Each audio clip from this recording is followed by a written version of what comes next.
과학지문 2. 지문 분석 보도록 하죠. 자, 개나리는 봄에, 코스모스는 가을에 꽃을 피우는 것처럼 식물은 저마다 일정한 계절에 꽃을 피운다. 자, 이것은 계절이 가지고 있는 환경적 요소, 즉 기온이라든가 빛이 지속되는 시간 등을 식물이 감지할 수 있다는 것을 의미한다. 와우, 놀랍죠? 그렇다면 식물이 환경 조건을 감지해서 꽃을 피우는 원리는 무엇일까? 식물이 개화하는 데에는 광주기성과 온도, 꽃 기간이 결정되는 메커니즘 등이 작용하게 된다. 자, 식물의 개화에 작용하는 것들인데, 개화. 자, 광주기성과 온도, 꽃 기간이 결정되는 메커니즘. 자, 이런 거를 이제 살펴보겠다는 거지. 화제 제시한 거야. 자, 그러면 광주기성은 먼저, 광주기성은 식물이 개화에 필요한 1년 동안의 밤낮의 길이 변화, 즉 광주기를 감지하는 것을 말한다. 광주기성은 밤낮의 길이 변화, 광주기를 감지하는 것이다. 식물이 광주기성을 갖는 것은 피토크로미움이라는 색소 단백질을 가지고 있기 때문이다. 색소 단백질. 자, 그러면 이제 요거에 대한 설명이 조금 더 연결이 되겠죠? 피토크로미움은 빛의 파장을 흡수하는 종류에 따라 PR형과, 자, PR형, PFR형의 두 가지로 나눈다. PR형이 낮, 즉 명기의 적색광을 흡수하면 PFR형으로 활성화되고, 활성화된 PFR형이 빛이 없는 밤, 즉 암기의 원적색광을 흡수하게 되면 점차 안정화된 PR형으로 전환된다. 식물 내에 존재하는 PFR형의 비율은 밤낮의 길이에 따라 달라지는데, 식물은 이 PFR형의 존재 비율에 따라 개화할 시기를 감지한다. 이렇게 되어 있어요. 자, 그럼 보세요. PR형이 있고, 그 다음에 이게 낮이야. 그래서 PR형이 낮에 흡수하면은 뭘로 되는 거야? PFR형으로 활성화되는 거야. 자, 활성화된 PFR형이 빛이 없는 밤에 값이 뭘로 되는 거예요? PR형으로 안정화돼. 밤이면. 자, 그러면 낮이 길면은 자, PFR형으로 많이 활성화되겠지. 또 밤에는 다시 PR로 다시 활성화되겠죠. 자, 이렇게 보면 돼. 낮에는 PR이 PFR로, 밤에는 PFR이 PR로 이렇게 변화된다. 됐어요? 자, 다시 낮에는 PR이 PFR로, 요게 낮이야. 그 다음에 밤에는 PFR이 PR로. 자, 이렇게 이제 여러분들이 기억하시면 돼요. 자, 그 다음 식물이 꽃을 피우기 위해서는 적정한 기류를, 즉 새는 암기를 필요로 하는데, 어두운 시기 암기가 필요해. 이때 필요로 하는 최소한의 암기를 임계암기라고 한다. 임계암기는 종류에 따라 다르지만 대부분 하루에 12시간 정도가 임계암기네. 식물은 중간에 단절되지 않고 지속되는 밤의 길이가 임계암기보다 짧을 때 꽃을 피우는 종류와 반대로 지속되는 밤의 길이가 임계암기보다 길 때 꽃을 피우는 종류가 있다. 이제 임계암기가 짧다는 건 여름철이겠지? 임계암기보다 짧은 거. 그 다음에 임계암기보다 긴 거는 겨울철이겠죠. 전자는 개나리와 장미와 같이 봄이나 여름에 꽃을 피우는 식물들로 장일식물. 후자는 국화나 코스모스와 같이 가을에 꽃을 피우는 식물들로 단일식물. 자, 임계암기가 밤의 길이가 짧으면 장일식물. 그러니까 낮이 길다는 거잖아. 그 다음에 그러니까 이거는 낮이 길다. 거꾸로 단일식물은 밤이 길다. 이 소리네. 그런데 암기만으로는 밤낮의 길이가 비슷한 봄과 가을을 구별할 수 없기 때문에 식물은 그것을 구별할 수 있는 또 다른 방식으로 적용해왔다. 그 하나는 광주기와 온도를 연결시키는 것. 자, 가령 겨울밀과 같은 종들은 일정한 저온 기간을 겪기 전에는 개화의 광주기 조건이 충족되어도 정상적으로 반응하지 않는다. 광주기와 온도를 연결시키는 거지. 그러니까 일정 기간 동안 온도가 낮아야 돼. 또 하나는 암기의 변화를 감지하는 것인데, 야리향과 같은 종들은 점점 길어지는 암기를 감지할 때 꽃을 피우고, 토끼풀과 같은 종들은 점점 짧아지는 암기를 감지할 때 꽃을 피운다. 자, 여기서는 암기의 변화를 가지고 이제 꽃을 피우는 거죠. 자, 두 가지. 광주기만으로는 안 돼. 그러니까 광주기를 보완하는 게 첫 번째, 온도야, 온도.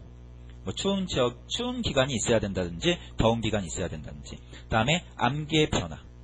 그러니까 점점점 암기가 길어진다. 또는 점점점 암기가 짧아진다. 뭐 이런 것들. 그러니까 이제 점점 가을이 되거나, 야리향은 가을이겠죠. 토끼풀 점점 짧아지니까 봄, 여름 이렇게 되겠네. 됐어요? 지문은 좀 쉬워, 앞에 거보다는. 자, 이와 같이 광주기와 온도는 영양생장을 하던 식물이 꽃을 피우는 생식생장으로 전환하는 중요한 환경 요인이 된다. 식물의 개화는 자, 꽃분열 조직에서 자, 이제 지금 지문에서 뭘 얘기했냐? 광주기성과 온도 얘기했으니까 꽃기관이 결정이 되는 메커니즘에 대한 얘기를 하려고 하는 거예요. 밑으로 내려와서 자, 밑으로 봐서 식물의 개화는 꽃 분열 조직에서 꽃기관이 만들어지면서 본격적으로 시작된다. 개화는 윤생체 형태를 띠고 진행되는데 꽃마디는 제일 바깥에 꽃받침부터 꽃받침, 꽃잎, 수술, 암술 4개의 영역으로 만들어지죠.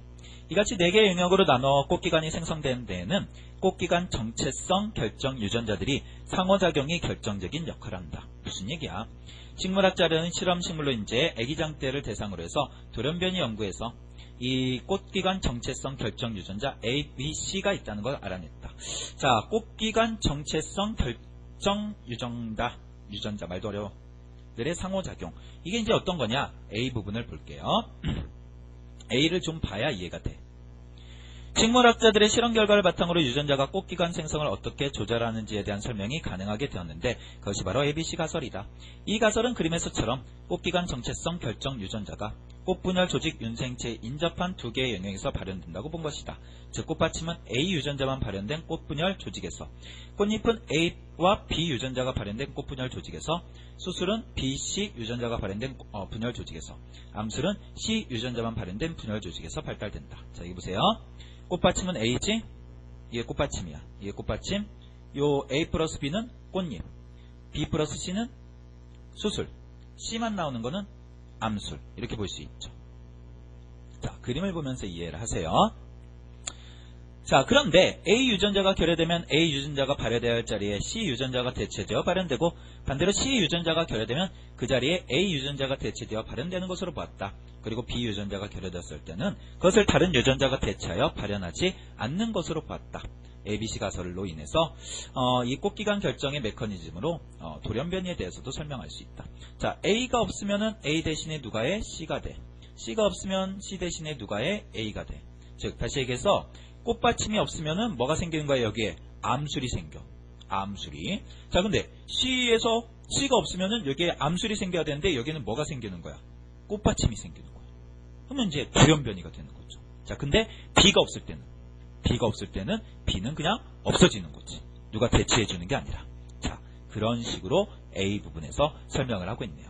자, 문제에서 이제 어차피 풀어봐야 되니까 우리가 정보를 좀 정리 잘 하세요.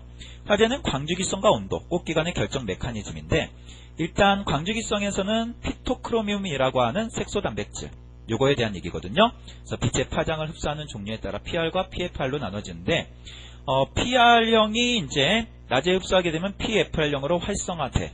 그러니까 이제 낮에는 PFR형이 더 많은 거야. 그 다음에 맞죠? 낮에는 PFR형이 많은 거야. PFR형으로 활성화되니까. 그 다음에 밤에는 PFR형이 PR형으로 활성화돼. 그러니까 밤에는 PR형이 많은 거야. 밤이 길면. 자, 이렇게 이해를 하면 돼요. 낮에는 PFR형이 많은 거야. 낮이 길면. 그 다음에 밤에는 PR형이 많아지는 거지. 자, 그 다음에 이제 임계암기에 대한 얘기인데, 자, 임계암기가, 임계암기보다 이제 우리가 짧으면, 임계암기보다 짧다라는 것은, 이제 그 낮이 길어지는 거죠. 이때는 장일식물. 그 다음에 임계암기보다 길다. 12시간보다 길다. 이제 밤이 길어지는 거니까 단일식물.